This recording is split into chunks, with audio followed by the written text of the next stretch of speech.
Подписано соглашение о взаимодействии Федерации профсоюзов Республики Чурапчинского Улуса. Сегодня на заседании Президиума Федерации профсоюзов представители территориальных трехсторонних комиссий по регулированию социально-трудовых отношений Чурапчинского и Татинского улусов обменялись опытом. В частности, речь шла о ходе реализации программы по вовлечению новых членов профсоюза и о проведении профсоюзных уроков в общеобразовательных учебных заведениях. Одним из острых стал вопрос о состоянии условий труда и организации общественного контроля за соблюдением требований охраны труда в Якутской республиканской организации профсоюза работников здравоохранения Российской Федерации и многое другое.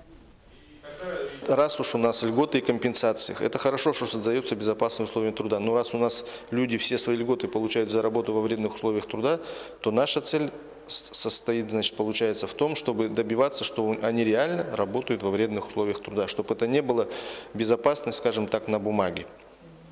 Поэтому подвижки в этом есть. Мы надеемся, что и по напряженности трудового процесса будут все-таки приняты соответствующие поправки. Работа такая ведется.